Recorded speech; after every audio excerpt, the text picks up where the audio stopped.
All right, Coach, go ahead with your opening statement. Yeah, congrats to NC State. I thought Coach Keats had his team excited and ready to play today. They enforced their will on us, both offensively and defensively, and they dominated the game pretty much from about the 15-minute mark or whatever it was till the end. Um, I thought in the first half, I thought Odie's foul trouble really hurt us, and then, we allowed Beverly to get going by just basically blowing two switches that were easy to do, and then just basically getting annihilated in defensive transition. Every team has to play a certain way to be successful, and our way is our way, and there's a very small margin of error. But if we're not tough with the ball, if we don't share the ball, you know, and not just throw one pass and shoot it, and we're not connected on defense, and we don't grab the ball with two hands, and we don't execute, we're going to have a really hard time, to win. When we don't get 50-50 balls, which we don't, it's deflating. And, I just thought that, since day one, since I've taken over in July, there's two glaring things I've noticed with our team that I have not been able to fix, and it's completely my fault. Is number one, we don't ever get loose balls, 50-50 balls, and they get them and score.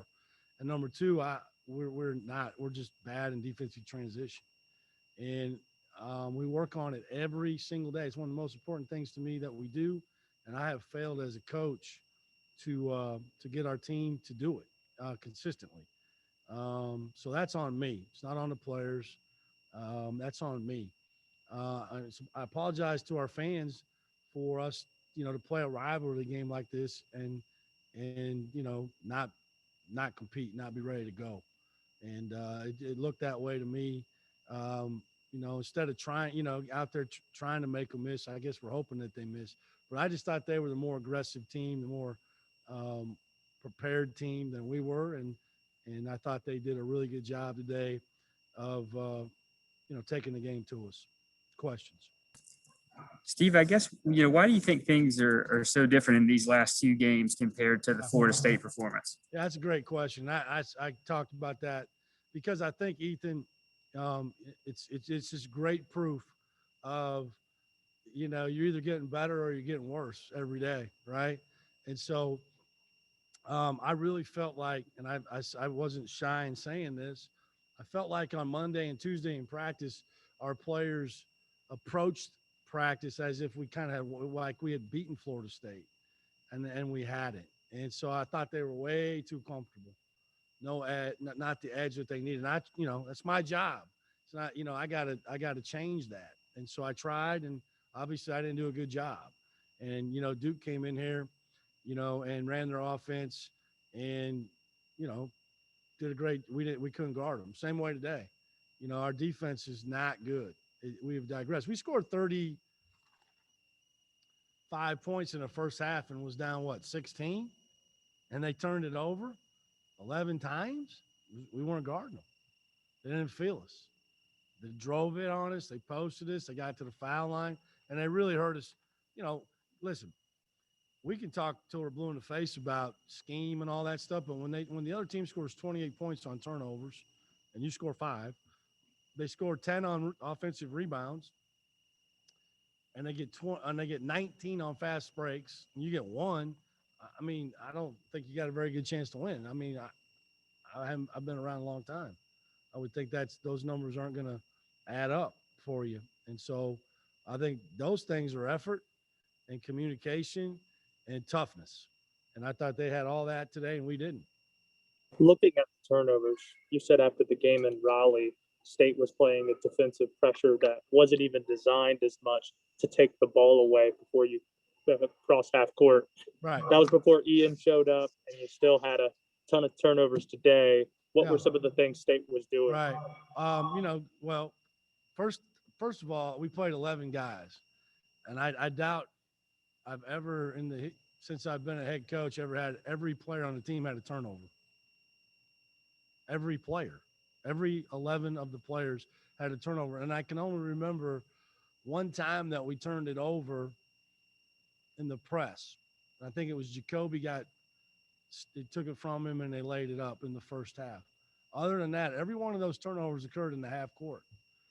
So yeah, they were aggressive. They were in our passing lanes. They were, denying cuts. But guys, you saw what happened when we reversed the ball 2 or 3 times. What happened?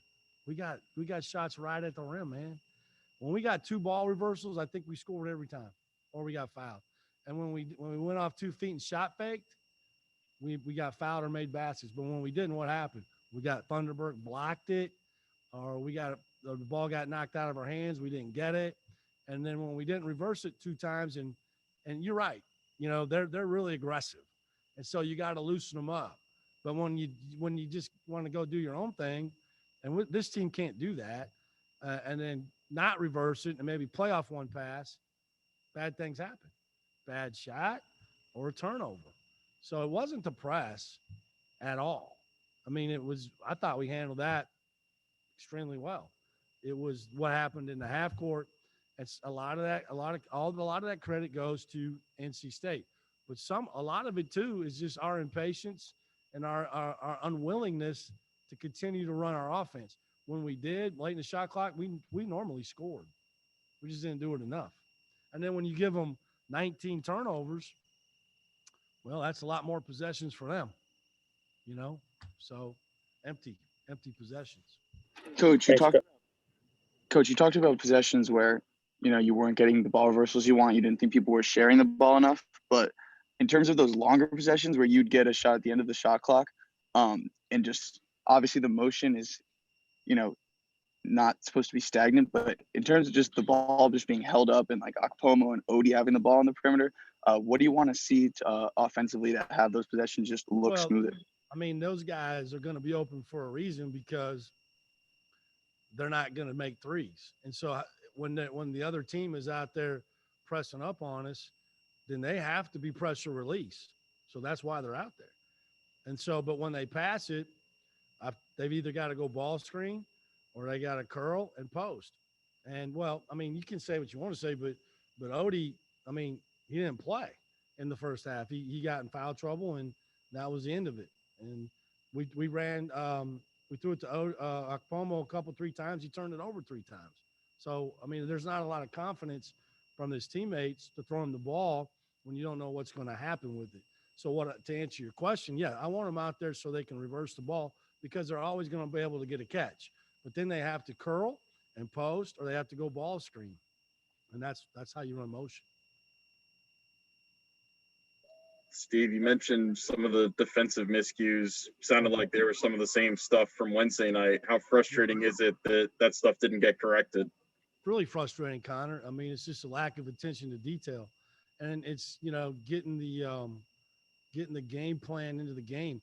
I think one of the most frustrating things for a coach is when you see them do it the right way in practice, and then you get in a game and they don't, and they go kind of do their own thing, and then it becomes my bad or my, whatever, and there's no time for that. Simple switching that's pretty elementary, basic stuff, and we were blowing those and giving Beverly got 2 wide open threes because we didn't execute what we're supposed to do.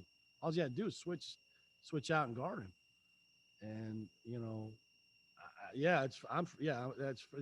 it's really frustrating. And, we tried to flat hedge and get over on the ball screens in the first half, but our guards, we really struggled to get over the ball screen. So the ball was turning the corner. We weren't connected on the weak side. So we weren't the elbow stripping and ripping. We were too exposed. So then the second half, we tried to hedge them, and be more aggressive. It helped.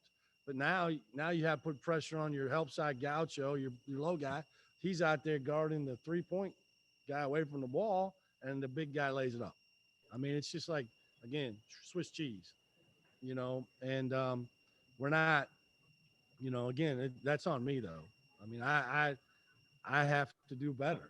I have to find a way to coach this team better, for them to understand what they need to do to be successful defensively, because they're obviously not doing that. Steve, how painful is it for you to have to go small late in the first half when Emmanuel has the turnovers, Odie has the 2 fouls, and you're already getting pounded on the boards. I didn't want to do that. I mean, I've tried to stay away from that for a long time now, but we really didn't have any choice. It was maybe put Odie back in, get his third. I don't know. It crossed my mind. Emmanuel wasn't very effective. And so, I had to go with Ish. And, you know, it's not his natural position, obviously, and he battles, but, their size, I thought Bates, was really good. Funderburk was good. Those guys are big dudes, but, I think they were pretty good all over the court. Their guards were tough and physical, and they drove downhill. They were confident with the ball. I don't know. I have to go back. I thought, you can correct me if I'm wrong, but I thought we got our hands on a lot of balls today. We just didn't get them. But those plays add up, over the course of a game. But yeah, I don't want to play that way. But we're not deep there. Losing Tariq was a kill. It hurt. COVID, and so what do? You gotta find a way, and there's really nobody else to play to that position. And so that's where Ish has to go. And he didn't do it much in the second half. Maybe a little bit, but basically with Odie getting in foul trouble and E-Man not being very effective, that hurt. Steve, how do you fix 50-50 balls? When you talk about that's a glaring thing that you've noticed since day one, how exactly do you fix that? Well, you can't be you got to be aggressive, man. You got to understand the value of the ball is loose. So it's a 50-50 chance that he's going to get it or I'm going to get it. Now, some guys understand the value of that, and they dive on it, and they get it with two hands, and they understand that they just got a possession. Some guys don't. Some guys don't like the physical contact of it. It hurts. It's a tough play. It's a tough play. It's a winning play.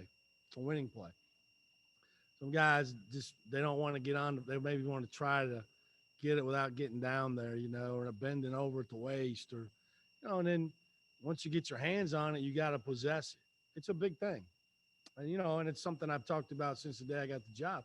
And it's discouraging to me that, we can talk about, motion, sets, ball screen plays, whatever. If you just do the things that I believe are important, then you have a really good chance to win. And, a lot of the times this year we've done that, but when we haven't, we've been not very good, and so today, if you really take a honest look at it, did we play hard, smart together? No, I thought they played harder. I thought they played smarter, and I thought they played together better.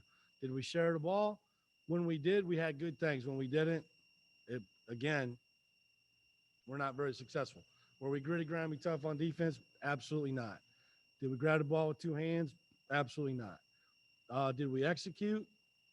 Maybe a little bit for the most part. So, but you got to have all five. And especially this team. Like, we're not going to come down and throw it to one guy and go make a play. I mean, we don't have those kind of guys, which is fine. I understand that. They understand. You have to share the ball. But what happens is you get a little adversity, you get a little tired, or you get a little fact that maybe I went a couple possessions where I didn't get to touch it.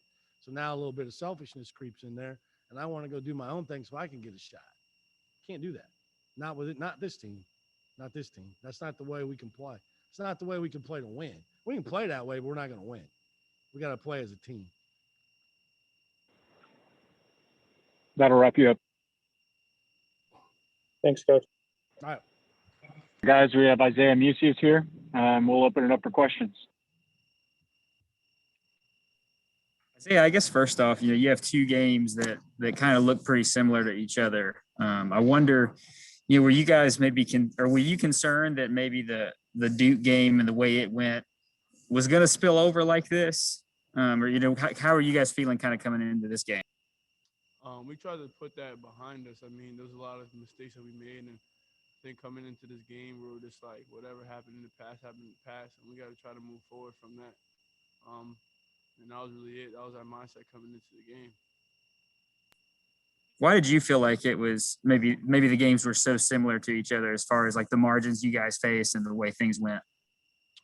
I just think defensively we weren't aggressive enough. I think both these teams came in the first maybe like 10 minutes of the game shooting probably 64% from the field. Was a number I think coaches had thrown out there during some of the timeouts. And defensively, we just got to make them feel us more. Like that's just going to be the big thing for us in these next couple of games is, teams that can shoot the ball well or teams that have guys who are going to be aggressive. We have to make them miss. We have to force them to take tough shots and not let them get too comfortable. So, going into the next game against Clemson, they've been ranked at one point in the season and they've been really good. So we have to force them to take tough shots. Coach Forbes described the vibe at practice either Monday or Tuesday as kind of being like players felt like they actually won the Florida State game and were carrying themselves that way because it was close and you should have won at the end. What did you see? Did you feel the same way? No, I mean, I think guys had gave so much the Florida State game and, they were trying to give as much as they could in practice and, they were trying to give it all and some were tired, but I think, those times when you're so close, we have to be hungrier to want it even more. So I think, we weren't super hungry in practice and kind of spilled over into the games. And I think we have to come back, our next practice and give it all. Like we're not going to be promised a game because you never know. Like this COVID stuff is still rampant. So you never know the season could be end today. Like, so we have to have every practice, every moment and play it like we're not going to get it back. So I think that's what our mindset and mentality has to be for the next practices and games coming up. Isaiah, do you feel like there's been a difference in effort the last two games than there has been for most of the rest of the season? Yeah, I think a lot of the games that we played in, even if we had lost, you could see that our effort was there. Like we gave it our all and we fought and we made them earn that win. I think these last couple games defensively, I think we didn't make them earn it. And I take responsibility as a leader and not making sure that I got to talk more on defense, be in the gaps more on defense. But I think collectively as a unit, we got to do a better job of that. And I think we know that. And we have to just continue to try to get better every day and encourage each other because during these times when you're not winning, it's tough. So we have to continue to encourage each other and give each other confidence on both ends of the floor in order for us to get wins. Zay, that 1-3 that you took and make today, you caught it quickly on the perimeter and put it up confidently. Do you ever feel like that you need to be kind of step into more of a feature scorer role and look to be aggressive more often in terms of getting your own shots? I mean, coach and they gave us the confidence to shoot the ball with confidence and make it every time. The past probably 2-3 months, I've gone into the gym and gotten extra work with Coach Childress every single day, working on my jump shot because I probably started the season. Everybody knows I started the season missing like almost 23s, right? So I took that upon myself and said I'm gonna go in the gym and every single day I'm gonna get an extra work to fix my game. So I've been continuing to do that. I drag guys along with me, get them in the gym, and I think we're a team that prides itself on making threes. So I shot that with confidence because I've worked on it thousands of times in the gym. Like I'm gonna continue to work on it every single day and get better at shooting that shot. And I know, my team has confidence in me putting the ball in the basket, and I have confidence in every single person on the team doing the same thing. So, I'm just going to do what I do every single day, play as hard as I possibly can, and contribute whatever I have to do in order for us to get a win. Isaiah, do you believe the team has like regressed in the last week? And if so, what do you think is the cause of that? I don't think we've regressed. I just think that the little things the details we haven't really took as serious as we usually did in the past. And I think those little things will add up to, losses. And those details and the small things are things that we have to go back and focus on. Like the little things like being in the gaps, talking on defense. Those are so minimal details, but when it comes to late in the season, like it's things that will carry on throughout the rest of the season. It's easy to do at the beginning of the season. We got a lot of energy, but every single team is hurt and they're tired. People are going through COVID breaks and pauses. And we have to go back to the drawing board and figure out those little details in order to fix, our mistakes. Zay, it sounds like it's some mental mistakes that you're describing. And do you think the team is mentally tired? You mentioned the COVID breaks, everything that's happened. How tired is the team, would you say, mentally? I mean, this year has been super different, and everybody in the country is dealing with this. And I think you can probably ask every single college player if they're mentally tired, and they'll probably tell you, yeah. But this is the game of basketball. When you're in the NBA, they got road games back to back to back to back, and that excuse of being tired is you really can't make it. But this is what you have a team for. Like, you have your brothers to lean on in those times when you do get mentally tired, and we have to come together, understand that. If I'm tired and I need some help, like, my brother next to me is gonna help me and give me a shoulder to lean on. I think when we understand that, we'll all be able to hold each other up and be able to get through when we're not feeling at 100%. Thanks, Isaiah. Of course. We'll open it up for questions. And I guess, last Saturday, you guys come out of a game and, there was a lot to be, pretty positive about as far as the way things went and the way you guys played. And I wonder, do you feel, I guess, how do you fight this disappointment that you're probably feeling after these last two games? And what are you kind of seeing? I would definitely say take the good and the bad, and learn from it and move on to the next. I mean, we know we are the team. You have to look in the mirror and realize where we're at and just come back with a new energy, because the season continues on, and you can't just let these failures kind of hold the group down. And what's been the issue defensively for these last two games? If you just look at the stats, you see defense transition. We've been giving up too many points, so that's an area of concern. So we have to get that, and that's just all up to effort and just communicating. So that's something that we have to really lock in on. We were able to score the ball, but defense is where we need to pick it up, and it's all of us together as a unit. Expounding on the effort a little bit, you feel like there's been a change in effort the last two games compared to really the rest of the season? We give our best effort every night. We just got to bring it. We can't get outworked. That's something that we have to take pride in. I feel like we've been getting outworked, and we have to look in the mirror and say, okay, we got to pick it up. And personally, I know I have to continue to bring in and encourage my brothers and just be here for the guys, because I wouldn't say the effort dropped off at all, but I know it needs to pick up for sure.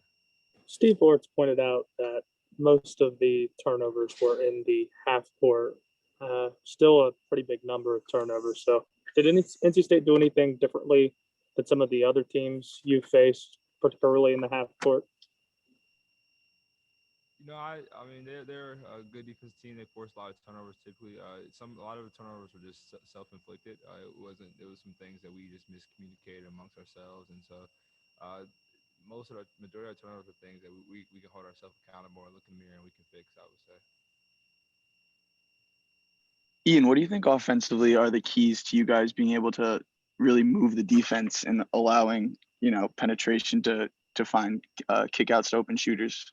Yeah, I mean, we got a lot of shooters. It really hurts. Turnovers are at least offense for them. I mean, easy points and fast break layups are something that's really hard to guard. And so we have a high number of turnovers that gives them a lot of easier opportunities when they have a numbers advantage in transition.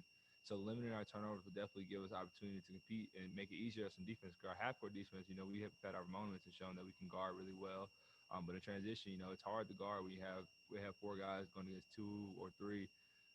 Definitely, I'll just say on offense, continue to attack, moving the ball, communicating, and being there for one another, and just trusting each other. We know each guy can do. So just believing in that and continuing to give guys opportunities and put them in positions to make shots. And what's that post-game locker room like? And what's the key to kind of turning things around and putting together a good week next week for you all? Well, it starts in practice. We know this. For the guys, it's a lot of disappointment, but we know where we're at. We know what we have to do, and we have to trust the process and come together and believe in one another and push ourselves. It's a tough locker room right now, but we're going to continue to be positive and push and encourage and work harder than we've worked. Continue to amp it up and go to the next level. Ian, Coach mentioned that 50-50 balls has just kind of been that thing that the team has struggled with all year. Why do you think that's such a difficult thing for this team to try to contend in? That's just kind of where the getting out toughed and outplayed kind of shows up for this team. I would say. I mean, unfortunately, we work hard, but it's just those plays are the big momentum plays and momentum swings that don't really show up in the stats book. And so when they get a 50-50 ball, get another opportunity, get offensive rebound, things like that, kind of deflating for us. You know, we just got to continue to fight and just work to get them and just be the harder working team every for the rest of the games. We have to push and fight to be that harder working team because that will give us a chance. And I feel like when we do that, we'll be a really good team. I mean, that's where we're at.